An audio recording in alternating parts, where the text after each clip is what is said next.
So today we are continuing the series of webinars focusing on emergency communications reforms in different European countries that EENA started earlier this year. We already welcomed the officials and the emergency services representatives from Romania, Bulgaria, and France.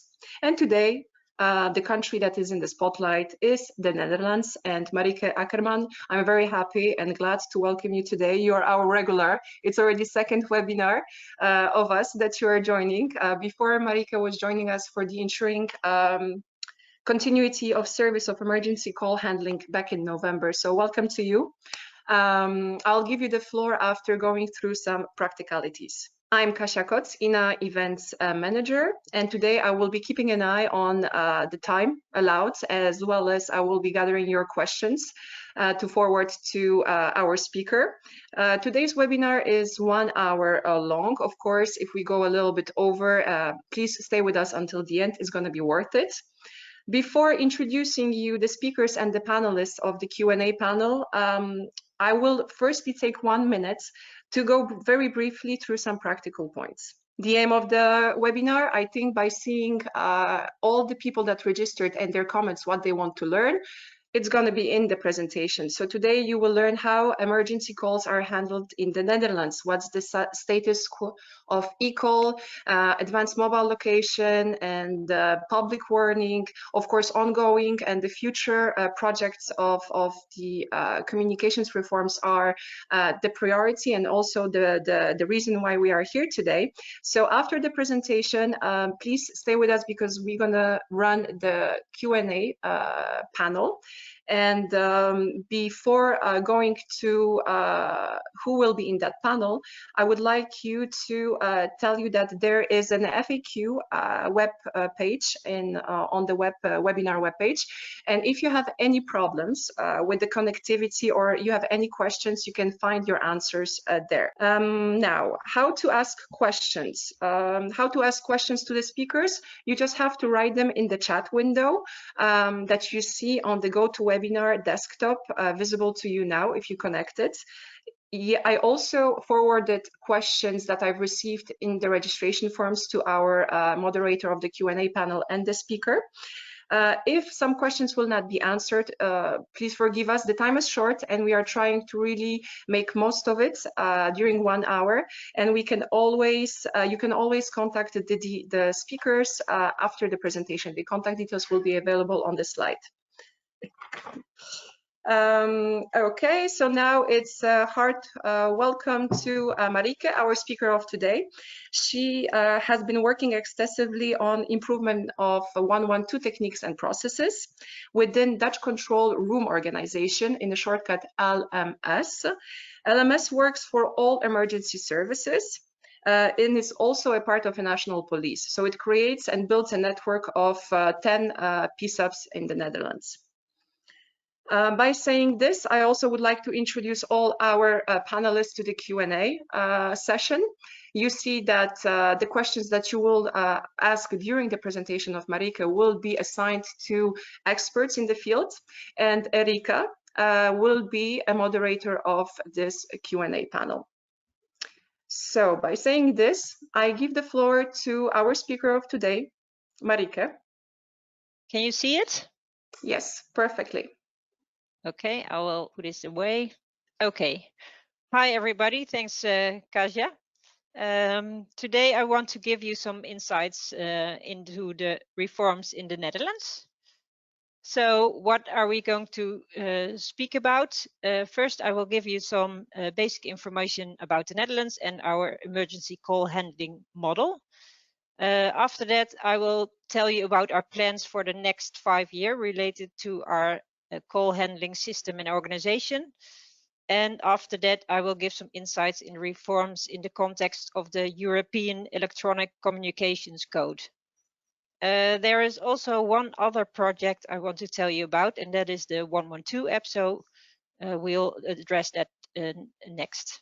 At the end, we will look into your questions with my really top colleagues in the panel. Okay, first, some basics. There are 17 million people living in the Netherlands, 17.5. and the area of the Netherlands is 41,000 square kilometers. That means a population density of almost 420 inhabitants per square kilometer. So that's pretty dense, and the Netherlands is the second most populous country in Europe after Malta, if you don't count the city-states. Over 90% of the area is water, and 1/3 of the land and population is below sea level. And the land is protected from water by a system of dikes and waterworks. And through land reclamation, land was created. So in terms of how the emergency services are organized, it's important to note that we have one national police, and our first stage PSAP is part of the police. We have 25 safety regions, and the fire and rescue services are part of that, those safety regions. We have also 25 regional organizations for emergency medical services. We have one military police, and there are 4 ministries involved. That is justice and security, defense, health, and economic affairs. So as Kasia said, I work for LMS. If you translate it, it's a national PSAP collaboration, and it's part of the police. So we provide the PSAPs for the emergency services, and we provide the locations, the IT, the facilities, and we are building a network of 10 PSAPs on one IT network. And the goal is to get the PSAPs up to date and future proof. And of course, we want the PSAPs to help each other. If one location goes down or there are too many calls, the other one can help. Let me see. At each PSAP, the police, fire and rescue service and emergency medical service are co-located. And our main national legislations are the Telecommunications Act, the Police Act, Safety Region Act, Ambulance Service Act, and the Amendment Act on PSAPs. So that are quite a few. Okay, let's look at our call handling model. As you can see on the right, it's a picture I took from the EENA website. It's model 2. So we have a first stage PSAP and second stage PSAPs. The operator from the first stage PSAP asks the caller which emergency service is needed and where he or she is. And then the operator forwards the call to the emergency response organization in one of our PSAPs, the second stage PSAPs. And the dispatching is done by the stage 2 PSAP. We have one stage 1 PSAP and we have 14 stage 2 PSAPs. We have only one emergency number, and that is 112. And we receive about 3 million calls a year. The first stage PSAP has to answer at least 90% within 10 seconds. And approximately 40% of the calls is not being transferred to the second page PSAP, for example, because it's a fake call or it's not a real emergency call.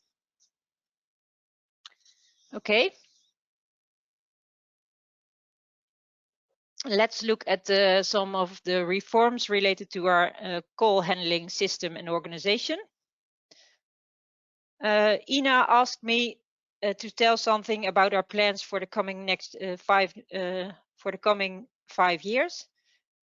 What about the degrees of the number of PSAPs? Well, it's a journey which started in 2010, and we are not finished yet. This picture illustrates the journey. We will not look into all the details, but it will give you an idea.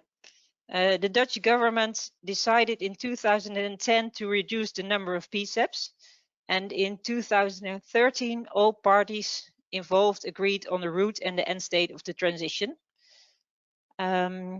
Improving and securing the continuity of the PSAPs and guaranteeing 24/7 accessibility and availability, that was the leading starting point. We have now 14 second stage PSAPs, and 4 of them are connected to the national IT network.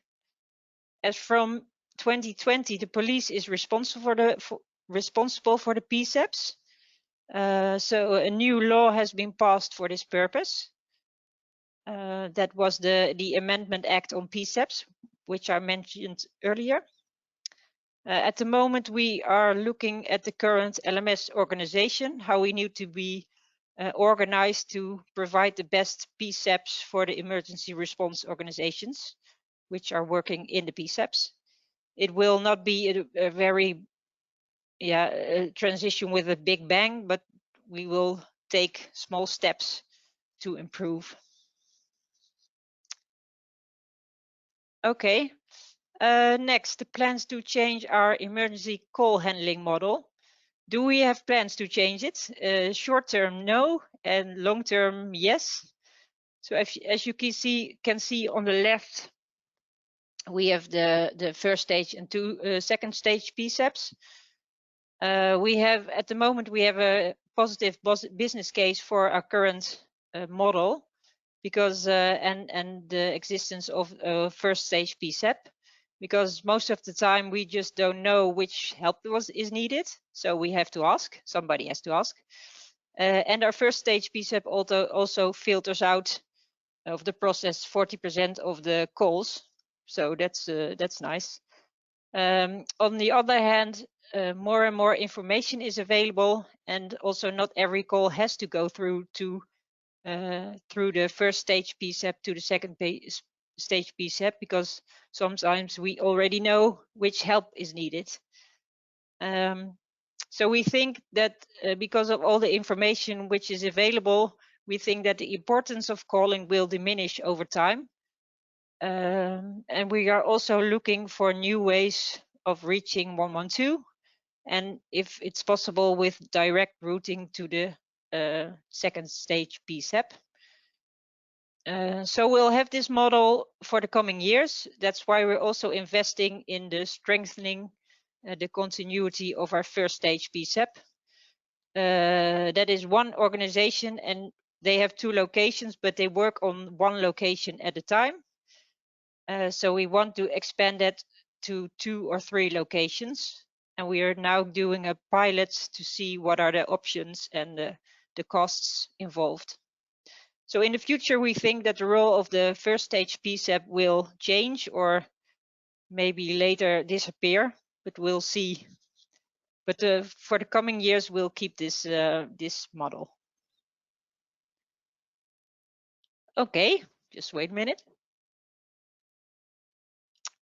We are also changing our CAT system. We are in the process of requiring a new CAT system, and our current system is in use since 1995. We did some research and visited several suppliers in the last years to get an idea of what we want, and we were aiming to buy an off-the-shelf product. The new CAT system has to, of course, be able to replace the existing CAT system. It has to provide high quality support for the emergency response organizations. It has to be suitable for further development and has to be state of the art. It has to promote national standardization, and it must be able to function for the 5 or 10 years, now 10 to 15 years after implementation. So we are, as you can see, we are currently in the selection phase. That will result in a selection of suppliers, and a maximum of 5 suppliers can then proceed to the dialogue phase. And we will use that phase to determine the final scope and to formulate the program of requirements. This phase will also give the suppliers some insights into our design. In the Netherlands, we have an IT assessment office that is part of the Ministry of Interior and Kingdom Relations, and they assess large IT projects of the national government for risks. And in this phase, they also will review our our project. So at the end, this leads to submission and evaluation of the tenders in the end of 2022. So we hope to select a supplier by then. The supplier will provide a proof of concept in 2023, and after that, a trial period will be in place to try the new CAD system. So the implementation starts in 2024. So we hope to be operational, fully operational in 2025, 26. Well, we'll see, but it's quite a long process. Okay, let's talk about a bit more about Remote 112. We have Remote 112 in place since last year.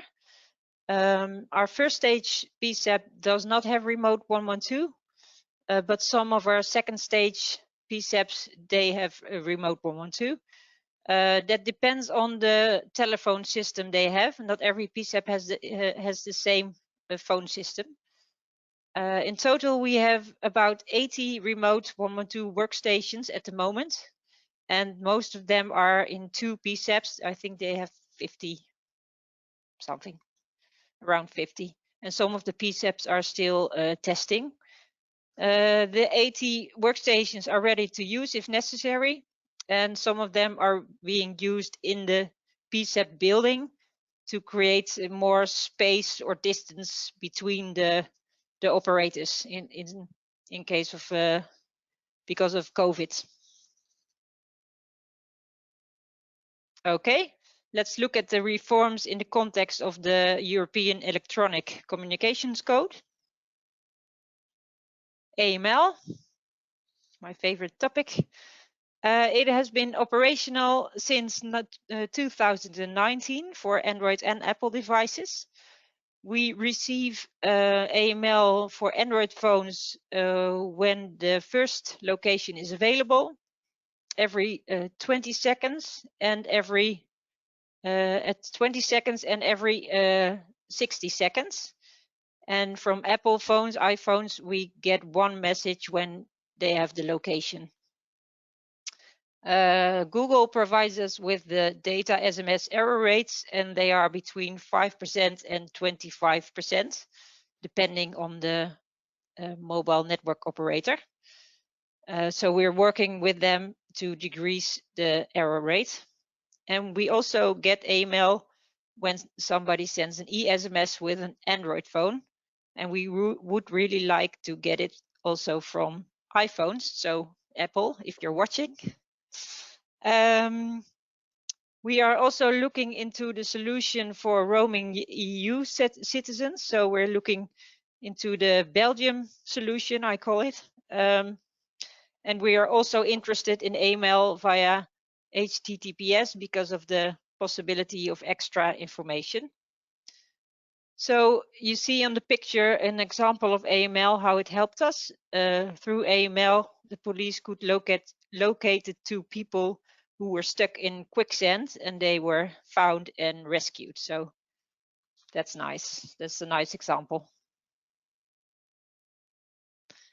Okay. We have in the Netherlands, we have a public warning system. It's called NL Alert. It is based on cell broadcast technology, and it went live in 2012 and has been used over more than 1,000 times since the launch. In 99% of the cases, it's been used for fires with a lot of smoke, but sometimes also for crowd control.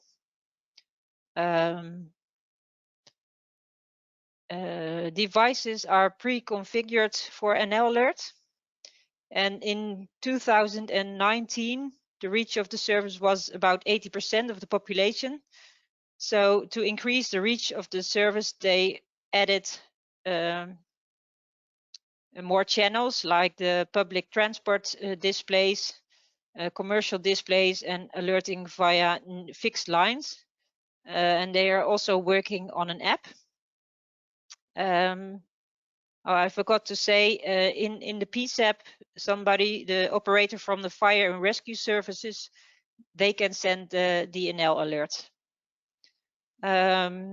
We are in a final phase of a tender for a new NL alert broker, and this will deliver overall almost the same service, but the broker and the sub-broker will merge into one functionality. We want to have a more modern client with a better map to choose the area for the NL alert. And there will be an editor functionality for communication staff. And we think the implementation will be ready in the beginning of 2022. So that's pretty fast. Okay, then I will talk some more about accessibility for people with disabilities. They can reach 112 by total conversation software and emergency SMS. So if we look at the total conversation software, they can reach 112 using the total conversation app directly via real-time text. That's 24/7, and that is directly they are directly messaging with the first stage PSAP. And they can also reach the national relay service, and that is open from 7 p.m. to 10 p.m. We do not have sign language interpreters in the PSAPs. So when they reach the first stage PSAP, the operator there, they will call the second stage PSAP, and the second page PSAP operator will give instructions to the other operator what to type and what to ask. The total conversation app also sends the location to the PSAP. You have to register for the app, and the monthly costs are reimbursed by the health insurance company. We also have e-SMS in place that was introduced last year as a backup for the total conversation software, and it is meant for people with disabilities only. Maybe later we will open it up for everybody, but for now it's only for them. It has to be free of charge, so the ministry asked the providers to arrange this, and I'm not sure, but I know one of them already did it, and the others I don't know exactly, but I think that will be any time now. Users have to register, but we do not check if the user has a disability or not. It's just to prevent misuse. We are also working on a 112 app with a possibility to chat real time, but I will tell you about that later. We are in good contact with a representation of the people with disabilities. They formed the 112 Alliance in 2020. For example, they tested e-SMS before implementation, and they also tested the app. And we also made an e-learning about the do's and the don'ts when communicating with people with disabilities. And we asked the 112 Alliance for input and to review the e-learning. So I think it really helps to be in good contact with this group and to understand their needs. Okay, eCall. You probably know, but there are two types of eCall, pan-European and third-party service eCall. A pan-European eCall is handled according to the same protocol as a normal 112 call. This means that the 112 operator in the first stage PSAP will ask which help is needed and will put them through to the second stage PSAP. The minimum set of data is received and added to the call. The minimum set of data is where's the car, what car is it, what fuel, how many people were in the car, information like that. If it's an automated e-call and the citizen is not able to answer the questions from the operator, then the first stage PSAP operator will transfer the call to the police in the second stage PSAP. Currently, approximately 200 pan-European calls are received every week, and about 10 to 20% of these are classified as emergency calls and forwarded to the second stage PSAP.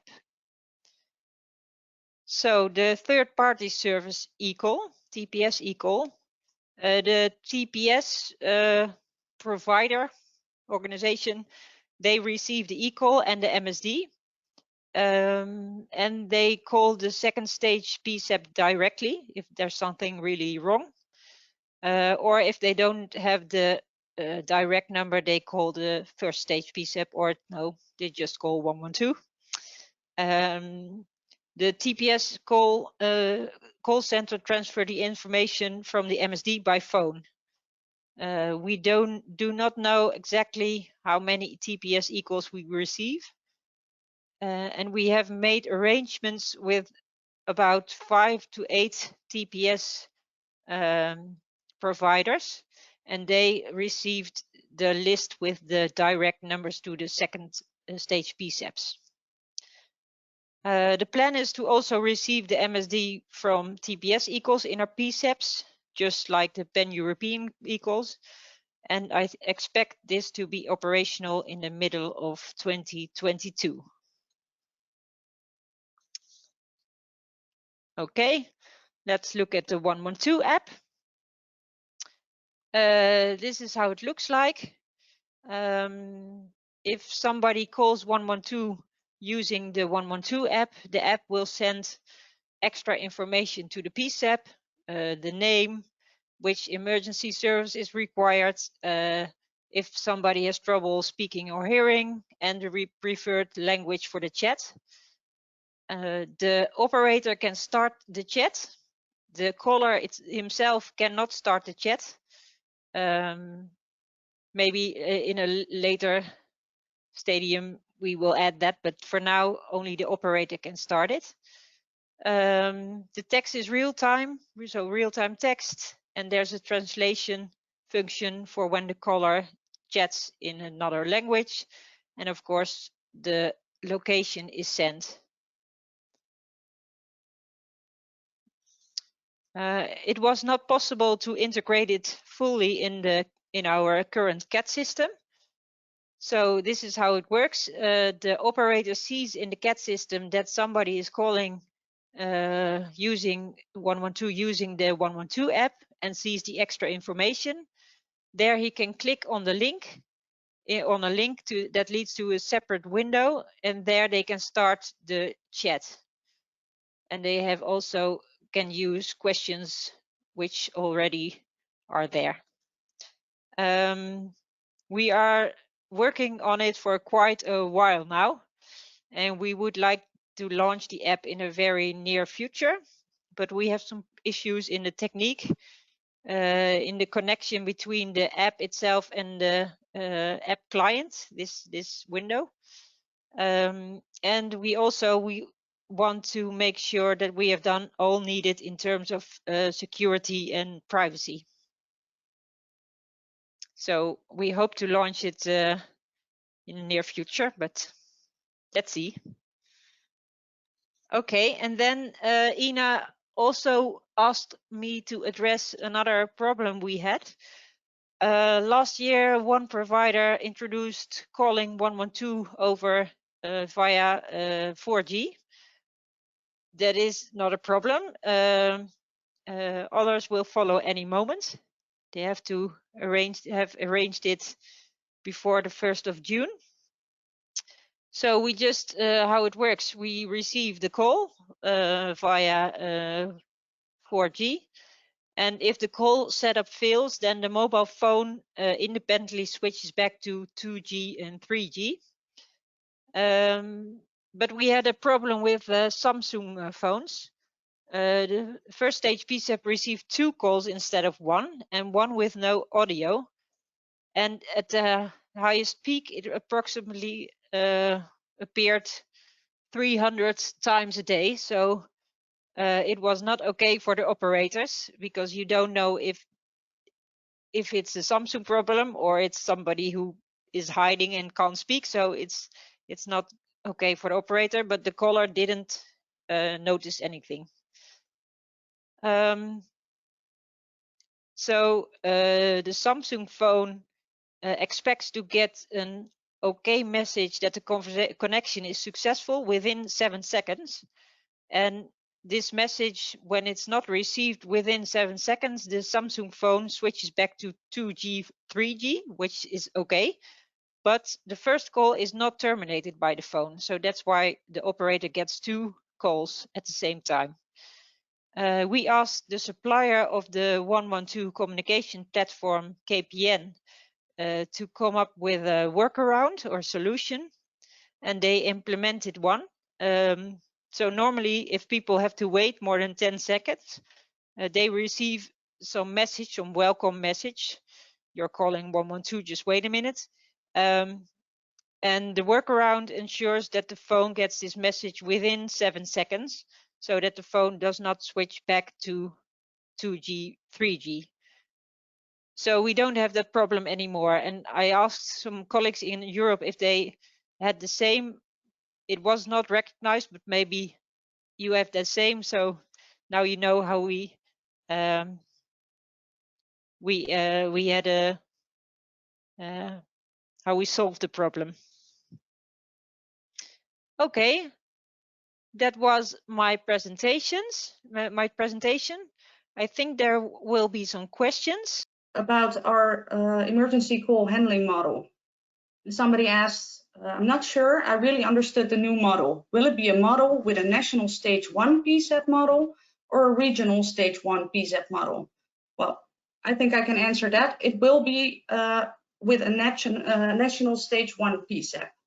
We will keep that, but what we are trying to do is every new way of calls that are coming in, or with the 112 app, we want to try to push it to the second stage PSAP immediately.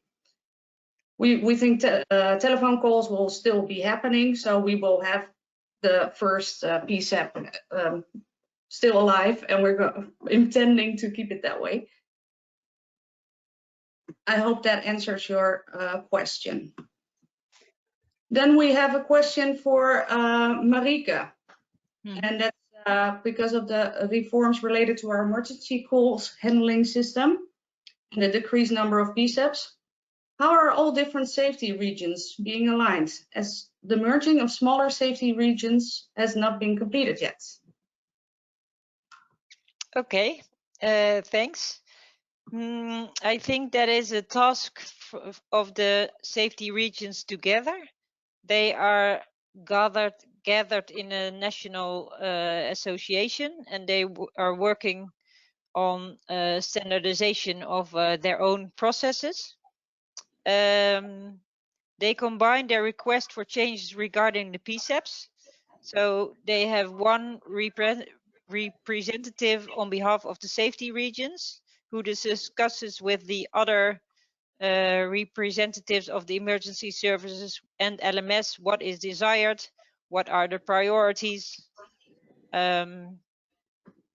So, well, I think if you say who is going to align the different safety regions, they are doing it themselves. Okay, thank you. Then another question.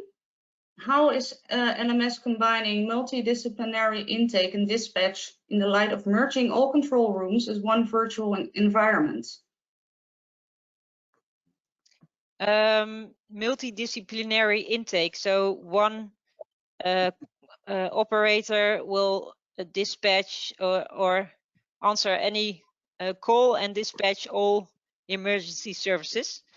That is what I think that is meant. A couple of years ago, we did a pilot to see if the emergency response organizations could integrate their intake, so that the people calling 112 did not have to choose which help was needed, so police, fire, ambulance.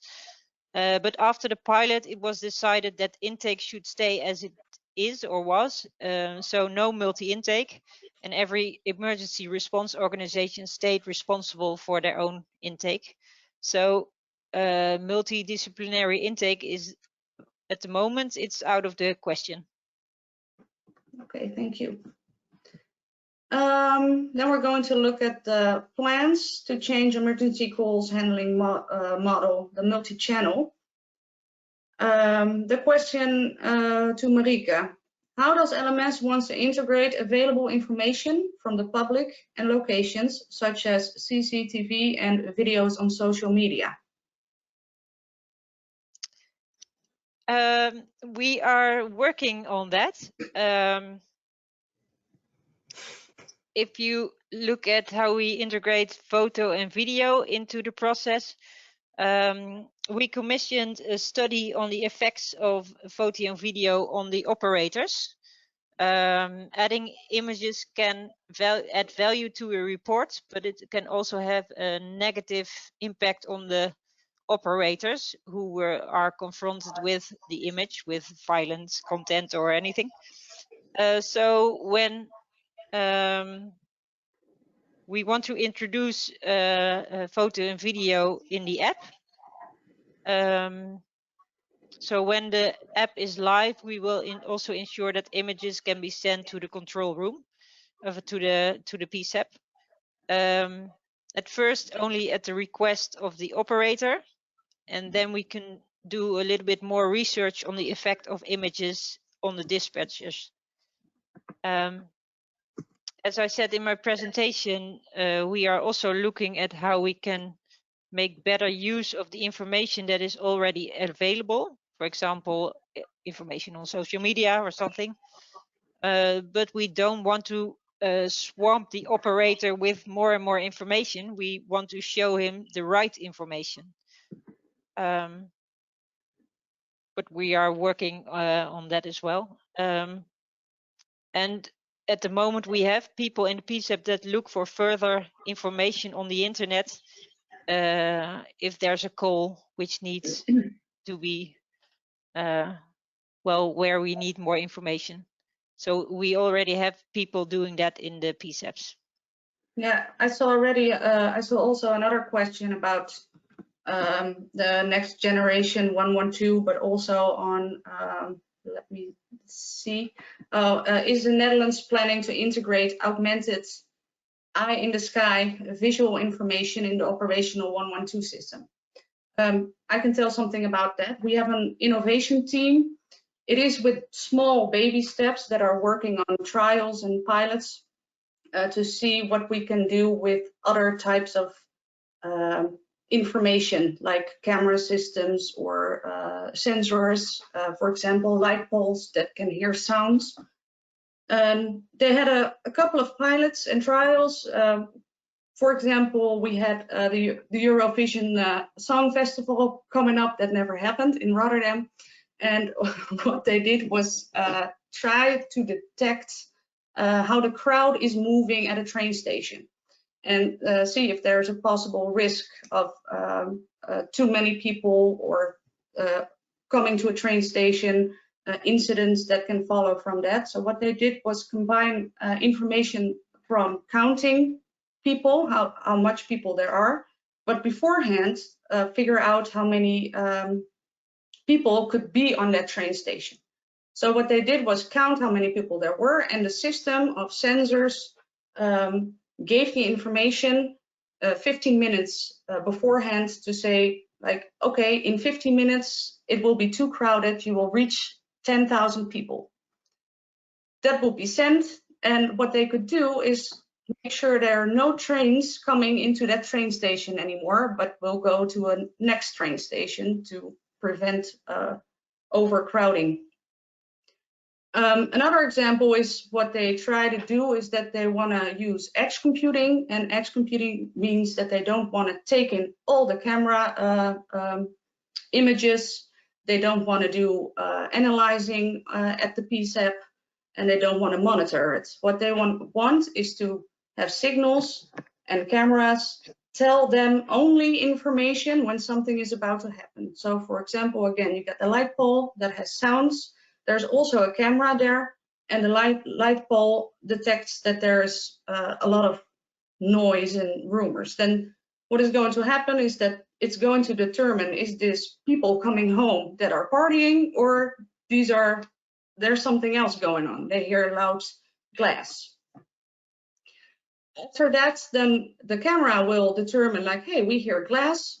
Oh, somebody's breaking in. At that point, the information will be sent to the PSAP, and the PSAP can do something with it.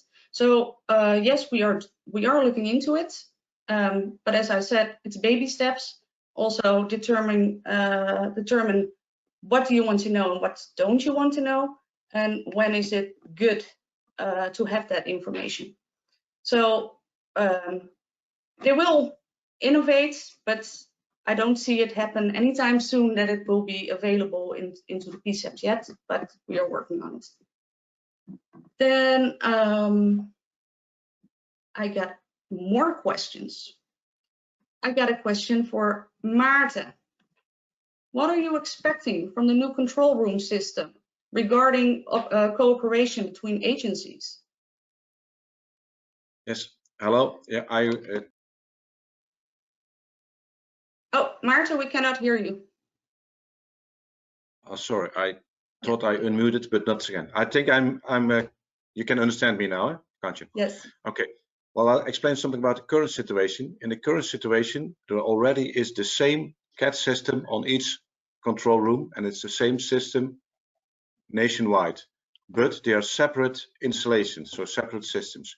With NMS, it will be one system nationwide, really integrated.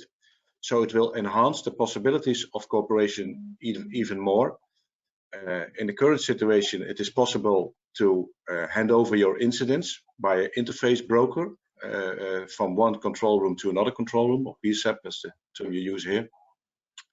In the future situation with NMS, our goal is, because it's one system, you have more flexibility. Because, for instance, when it's very busy, say a storm is chasing over the Netherlands, in the current situation, sometimes you can't dispatch, or you can't take all the calls that are coming to you so fluently as if you would be in one system.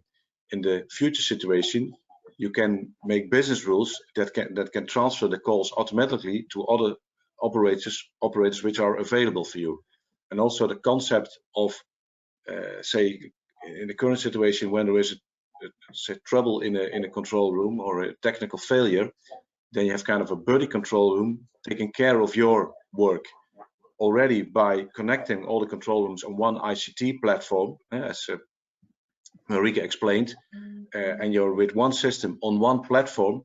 The concept of just one buddy will disappear, because everybody will be each other's buddy, and it will give new possibilities. It will make it more flexible, and that's the future that I see, and that is our goal. Thank you. Yeah. Next question. Let's scroll back a bit. I'm sorry for the waiting. Yes, I had a question about remote 112. Let me. I'm sorry, it takes a while. I have the question. You get the question? When talking about remote 112, do you mean call taking places or also fire, ambulance, police dispatching places? I think both.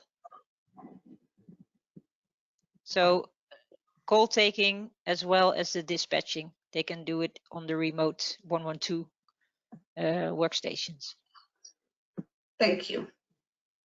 Then we got a question for Menno. It's a question on accessibility.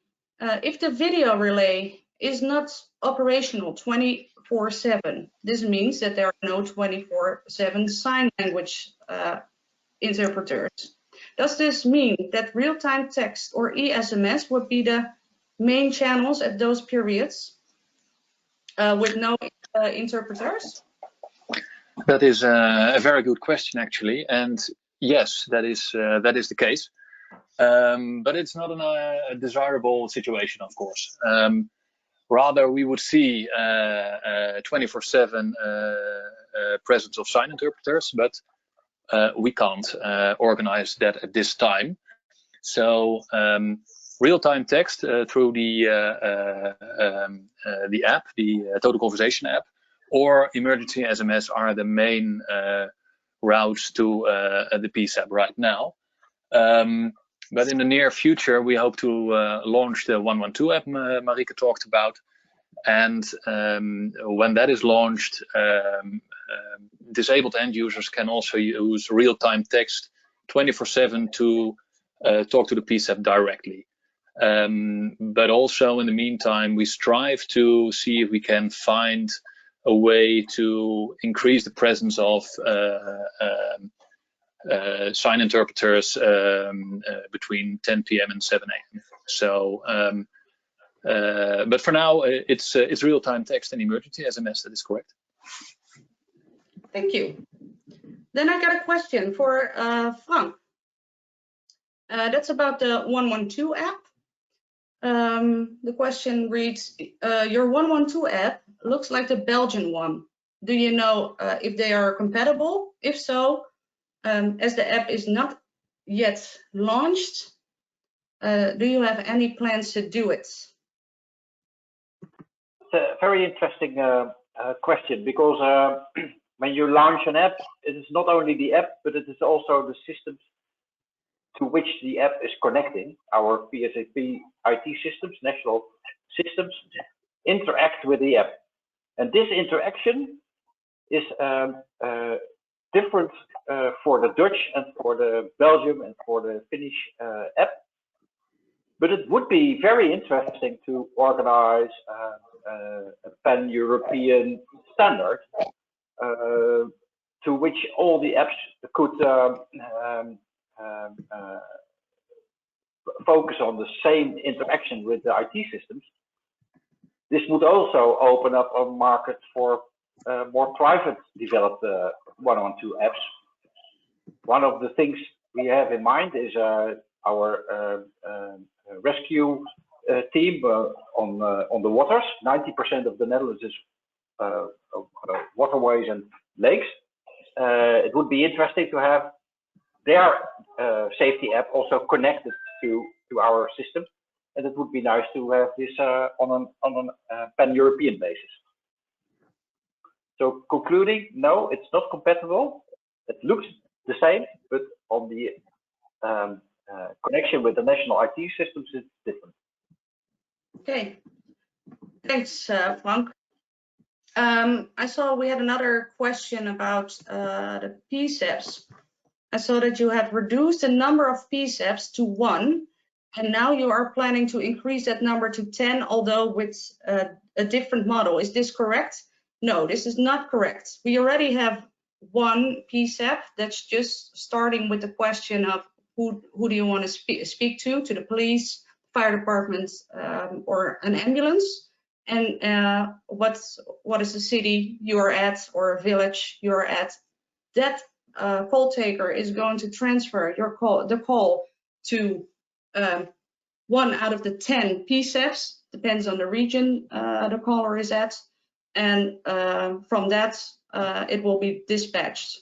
So it's not a very different model. We still have the first stage PSAP taking the first calls and transfers the calls to the other PSAPs, the second stage PSAPs. We're just decreasing to 10 PSAPs instead of the more PSAPs we have. So I hope that answers the question. Yes, Marta, I don't know, Marta, if this is a question for you, or maybe Frank can also help you out. But the question is, you are developing new technologies that are connected to the old GMS. GMS is the CAD system, the name of the CAD system we have. How do you create a situation where you can use multiple data resources for an integrated information position that provides the operators with a good common operational picture based on near real-time intelligence? Yes, I can answer that. That depends the depth of the answer, of course, because I won't go into too much technical details. It is always the case that there are lots of information sources which can be relevant for operators. In the old time, of course, it's the caller, but you can have a lot of sources and also sensors, and also you can combine it. We are not trying in the current situation in GMS, and also it will not be the case for NMS, that everything that is important should be delivered by this software. You can have other functionalities, other say software that is able to say host all the information or receive all the information, and there you combine it. And then in the current situation, GMS has to be able, or GMS has to be able to work with it, and that can also be the same with the NMS situation. I think there will be always a lot of innovative developments on the, say, real-time intelligence software and all those artificial intelligence and combining and pattern recognition software. And it's not realistic and also not necessary that one software suite, whether it's GMS or NMS or anything, is able to do everything by itself. It has to be able, though, to receive this information and work with it. So I think that kind of a more intelligence engine will be a separate part, and there we can connect all the sources with the relevant information. That can be real time, but also historical data or data about the environment. And that's a kind of a logical development which is already happening, and either the ICT department or the police, which does a lot on this field, or commercial parties develop software that we can use for it. I hope that I explain it well enough. I think you did. Well, oh no, I wanted to say I run through all the questions that I got, but I see I don't know who wants to or can answer this, but I'm going to give it a go anyway. If we are not able to answer it, it's not a problem. We can, if the person that asked the questions could email me, then I can figure out if somebody else can answer it. But I think we can try it. Hello, could you tell me more about the reasons that led to launch a renewal process of the existing national public warning systems broker since 2012? Like objective in terms of improvements seeked for? Can somebody tell me something? Who wants to answer the question about the public warning system? What led to a renewal? I think it was just the end of the contract. Okay. So Answer. I mean, so that's also why the service we ask from the new supplier is, a lot of it is the same as now, because we are quite happy with it. Okay. Thank you. There's another question. I don't know if we can answer that, but in public warning app, do you know that what the push notification delivery time is in case of massive push to a lot of people? Well, I don't think we have that information. So I'm sorry. That was the last question. If anybody else has other questions, I want to ask you to send an email. You can see the slides which Marieke made. Send an email and we will try to answer your questions. Kasia, thank you very much, Erika. You've been a very great moderator, and thank you very much all the panelists for taking the time and being with us and answering the questions from the audience. Marieke, thank you as well for a presentation. I also would like to inform our audience, and wow, we've been around 100 connected. Please wait another minute because I have some information to tell you.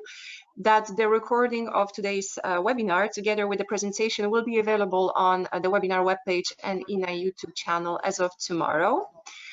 For any updates on upcoming webinars, you have a link. If any question, ask it to me. You have my contact emails as well. If the questions were not answered during the Q&A panel, apologies, the time is short. We try to keep it 1 hour, but you have all the contact details of our panelists on the slides. We are not yet finished with the series of the webinars because we still have 3 to come before the summer. The next one will be beginning of June, and this time we will focus on the emergency communications reforms in Portugal. And we will have the officials from the Ministry of Internal Affairs explaining you the concepts that we are moving and we are touching upon for since February this year. So thank you very much again. Stay safe, and thank you again to the panelists and Marieke, our speaker of today. Until the next time, 1st of June. Bye-bye, everyone. Thank you. Bye. Bye.